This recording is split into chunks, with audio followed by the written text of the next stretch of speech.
안녕하세요 소녀부 친구들. 저는 소녀부 5전반 유전 선생님. 소년부 5반 박하준 선생님입니다.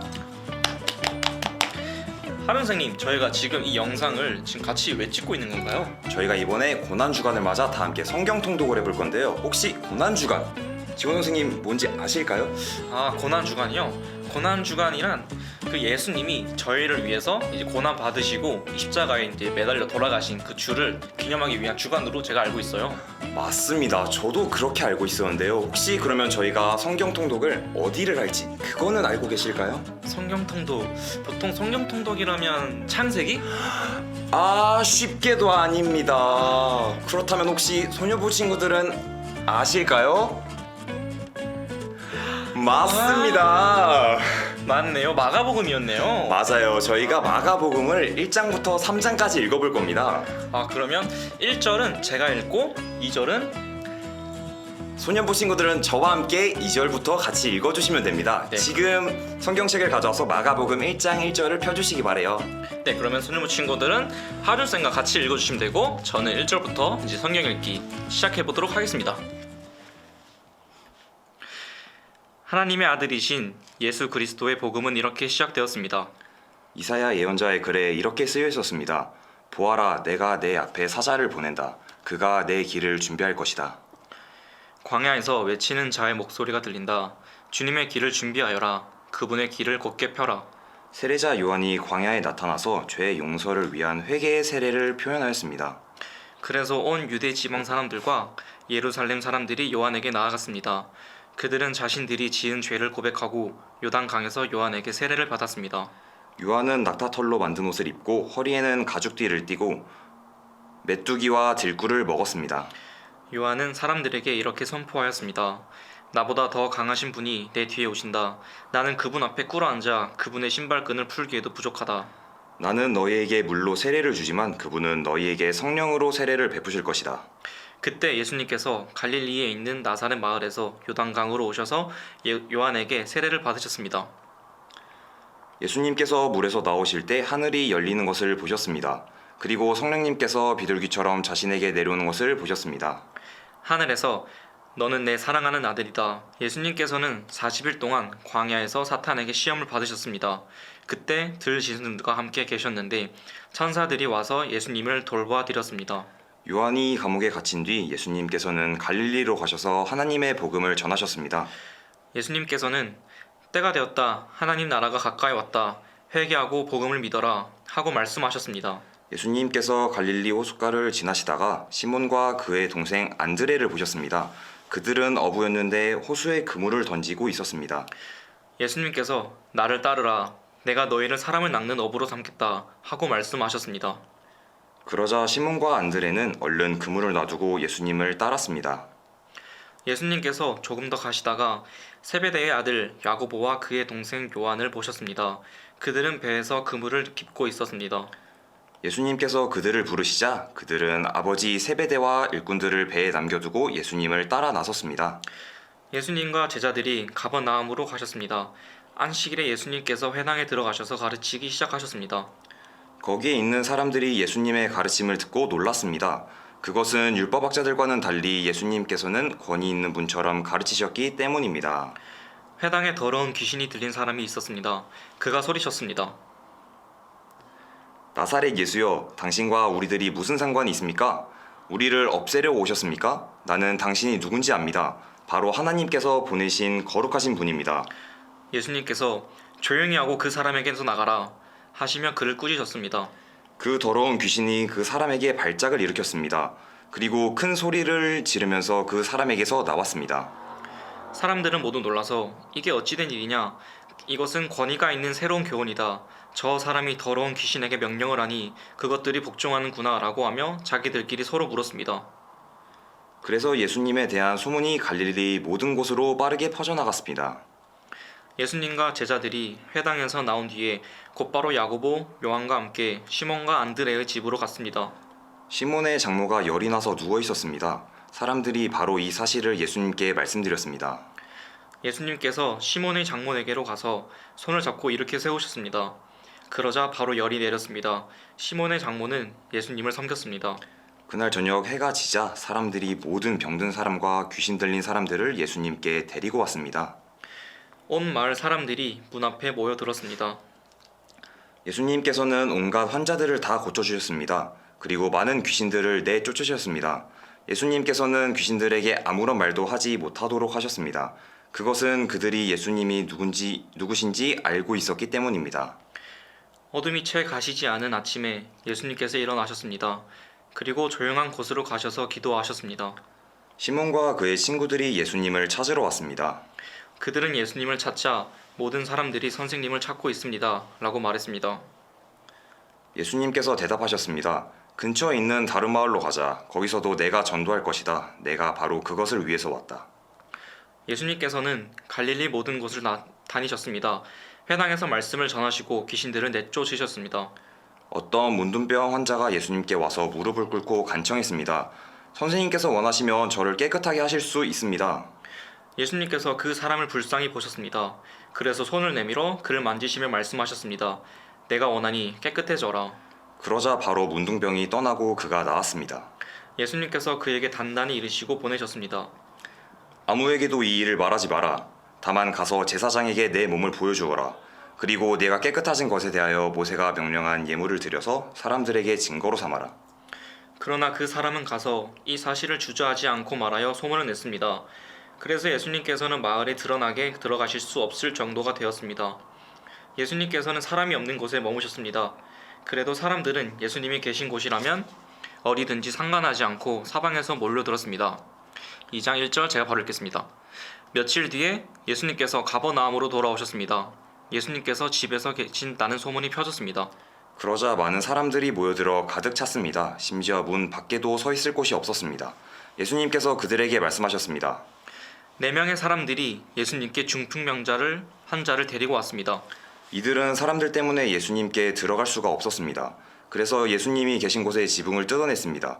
이들은 뚫어낸 구멍으로 중풍병 환자가 누워있는 침상을 아래로 내렸습니다. 예수님께서 이 사람들의 믿음을 보시고 중풍병 환자에게 말씀하셨습니다. 아들아, 네 죄가 용서되었다. 마침 거기에 율법학자 몇 명이 앉아 있었는데 마음속으로 생각했습니다. 어떻게 이 사람이 저런 말을 하는가? 하나님을 모독하고 있구나. 하나님 외에 누가 죄를 용서할 수 있다는 말인가? 예수님께서는 이 율법학자들이 속으로 생각하는 것을 곧 영으로 아셨습니다. 그래서 그들에게 말씀하셨습니다. 어째서 너희가 마음속으로 그런 생각을 하고 있느냐? 이 중풍병 환자에게 네 죄가 용서되었다 라고 말하는 것과 일어나서 침상을 가지고 걸어라 하고 말하는 것 중에 어느 것이 더 쉽겠느냐? 그러자 인자가 세상에서 죄를 용서할 수 있는 권세가 너 있다는 것을 너희에게 보여주려고 그랬다. 예수님께서 중풍병 환자에게 말씀하셨습니다. 내가 내게 말한다. 일어나 침상을 가지고 집으로 가거라. 중풍병자는 일어나 침상을 들고 모든 사람이 보는 앞에서 걸어 나갔습니다. 사람들이 놀라서 하나님께 찬송을 드렸습니다. 우리는 이와 같은 일을 본 적이 없다 라고 말하였습니다. 예수님께서 다시 호수로 가셨습니다. 많은 사람들이 예수님께 나와왔고 예수님께서는 그들을 가르치셨습니다.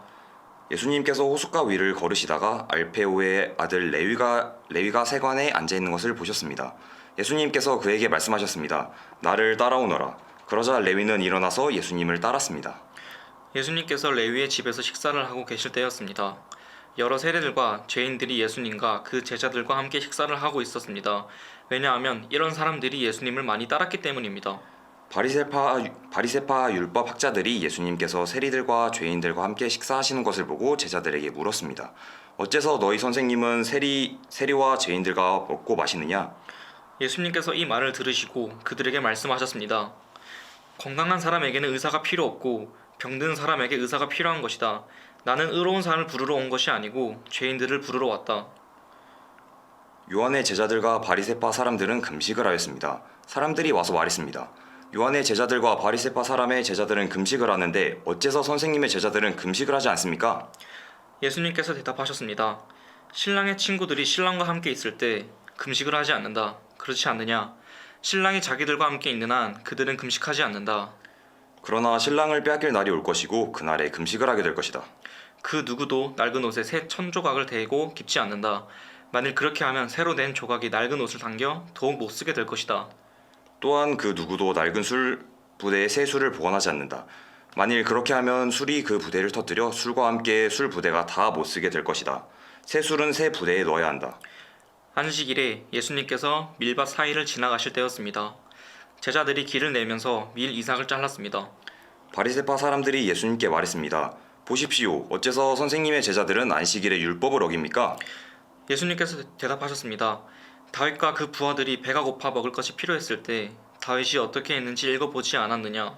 아비아달 대제사장 때에 다윗이 하나님의 집에 들어가서 하나님께 바친 빵을 먹었다. 이것은 제사장 외에는 먹을 수 없는 것이었다. 그러나 다윗은 그 빵을 자기와 함께 있던 사람들에게 주기까지 했다.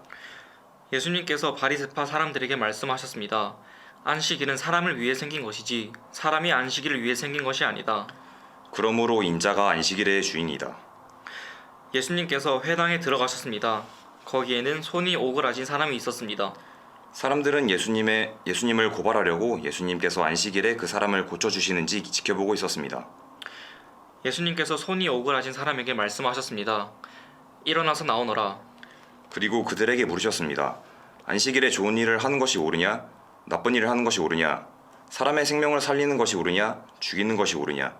그러자 사람들이 아무런 대답도 하지 못했습니다. 예수님께서 분노하시며 주위를 둘러보시고 사람들의 마음이 굳은 것을 아시고 슬퍼하셨습니다. 예수님께서 그 사람에게 말씀하셨습니다. 네 손을 펴보아라. 그 사람이 손을 내밀자 그 손이 나았습니다. 바리새파 사람들이 거기를 떠나 헤롯 당 사람들과 함께 예수님을 죽일 계획을 세웠습니다. 예수님께서 제자들과 함께 호수로 가셨습니다. 그러자 갈릴리에서 온 많은 사람들이 예수님을 따라왔습니다. 그리고 유대와 예루살렘과 이두메와 요단강 건너편 두로와 시돈 지방에서도 많은 사람들이 예수님이 행하신 일에 대해 소문을 듣고 찾아왔습니다. 예수님께서는 몰려드는 사람들이 너무 많아 제자들에게 배를 준비하라고 말씀하셨습니다. 예수님께서 많은 사람들을 고쳐주신 까닭에 병에 걸린 사람들이 예수님을 만지려고 밀려들었던 것입니다. 더러운 귀신들은 예수님을 보기만 하면 앞에 엎드려서 당신은 하나님의 아들이십니다 라고 소리쳤습니다. 그러나 예수님께서는 귀신들이 예수님을 드러내지 못하도록 그들을 엄하게 꾸짖으셨습니다. 예수님께서 산 위에 올라가셔서 원하시는 몇몇 사람들을 부르셨습니다. 그러자 그들이 예수님께 올라왔습니다. 예수님께서 12사람을 세우시고 이들을 사도라고 부르셨습니다. 예수님께서는 그들과 함께 하시면서 그들로 하여금 나가서 말씀을 전하게 하셨습니다. 또한 귀신을 내쫓는 권세도 주셨습니다. 예수님께서 12사람을 세우셨는데 그들은 예수님께서 베드로라는 이름을 지어주신 시몬과 천둥의 아들들 이란 뜻으로 예수님께서 보아너게라는 이름을 지어 주신 세베대의 아들 야고보와 그의 동생 요한, 안드레, 빌립, 바돌로메, 마테, 도마, 알페오의 아들 야고보, 다데오, 열심당 출신의 시몬, 그리고 예수님을 배반한 가룟 출신의 유다입니다. 예수님께서 집에 오시자 다시 많은 사람들이 모여들었습니다. 그래서 예수님과 제자들은 식사도 할 수 없을 지경까지 되었습니다. 예수님의 식구들이 예수가 정신이 나갔다라고 말하는 소리를 듣고 그를 잡으러 왔습니다. 예루살렘에서 온 율법학자들이 이렇게 말했습니다. 예수가 발세법이 들렸다. 예수는 귀신들의 우두머리에 힘을 빌어서 귀신을 내쫓는다. 예수님께서 사람들을 불러 모으시고 비유로 말씀하셨습니다. 사탄이 어떻게 사탄을 내쫓을 수 있느냐? 만일 나라가 자기들끼리 나뉘어 싸우면 그 나라는 제대로 설 수 없다. 만일 한 집안이 자기들끼리 나뉘어 싸우면 그 가정은 제대로 설 수 없다. 만일 사탄이 자기들끼리 나뉘어 싸우려고 한다면 스스로 망할 것이다. 먼저 힘센 사람을 묶어놓지 않으면 그 사람의 집에 들어가 그의 재산을 약탈할 수 없다. 묶어놓은 뒤에야 그 집을 약탈할 것이다. 내가 너희에게 진정으로 말하는데 사람들이 무슨 죄를 짓든지 어떤 비방을 하든지 그것은 모두 용서받을 수 있다. 그러나 성령님을 모독하는 죄는 결코 용서될 수 없다. 그것은 영원한 죄이다.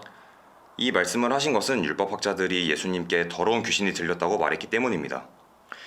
예수님의 어머니와 형제들이 도착했습니다.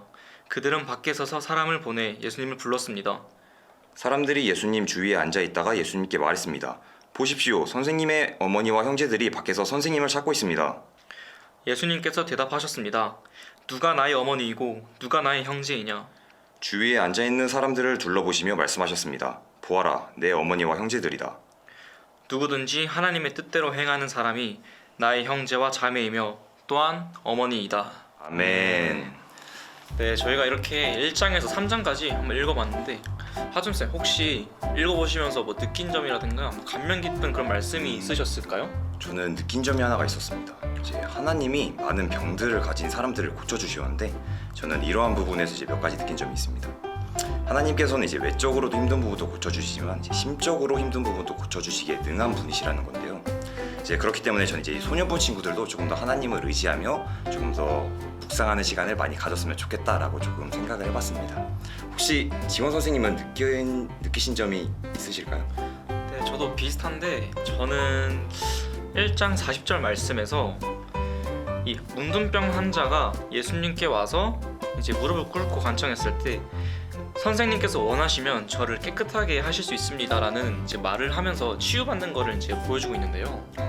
이게 저한테 왜 와닿았냐면 사실 읽으면서 예수님을 시기 질투하는 사람도 많고 또 불신하는 사람들도 많은데 이 문둥병 환자는 정말 이 절대적인 이 무조건적인 그런 믿음을 가지고 예수님께서 말만 해주시면 이제 치유해 주실 거라는 그 믿음을 가지고 나온 거잖아요. 맞죠. 이걸 보면서 저도 힘든거나 그런 마음에 짐이 있었을 때 아 주님이 치유해 주실 거다 그런 무조건적인 믿음을 가지고 나아가면 좋을 것 같다는 생각을 가졌어요. 아, 너무 좋은 걸 많이 느끼셨네요. 우리 소년부 친구들도 뭐 좋은 걸 느낀 게 있다면 이제 어머니 아버지와 함께 나눠보는 시간을 가졌으면 좋겠어요. 그러면 여기서 마무리할까요? 네, 1일차는 여기서 마무리하도록 하겠습니다. 하나 둘 셋, 광바!